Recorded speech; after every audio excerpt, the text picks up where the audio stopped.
Hi, I'm Lou Manfredini, Ace's home expert, with my 5 to-dos for February. Let's get started. Change the filters in your forced air furnace. Now, depending on where you live, your system can be running more frequently.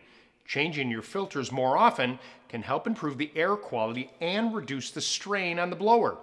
Consider upgrading to high-quality air filters.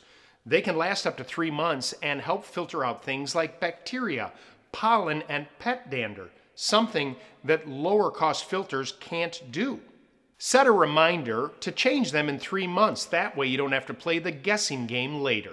Number 2, clean your bath fan. Drop the cover on the bath fan and use a wet, dry vac hose and clean the blower and the fan housing.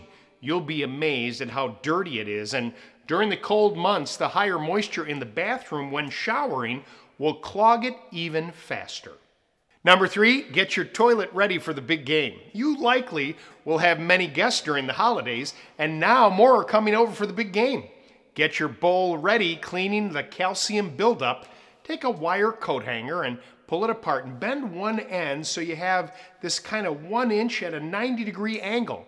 Hold a hand mirror under the rim of the toilet and use the hanger to scrape open each hole. By opening these holes, you'll increase the volume of water that comes from the tank each time you flush the toilet. Number 4, clean your fridge refrigerator coils.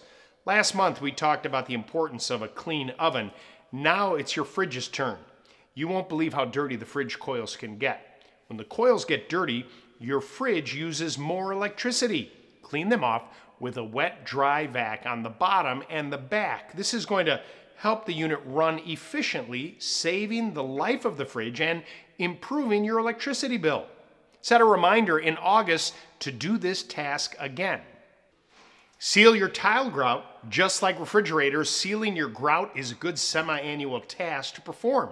From backsplashes to tiled bathrooms, sealing your tile grout will help prevent stains and maintain the color, as well as prevent damage and deterioration. And that's it. My video on how to seal tile grout is coming up next.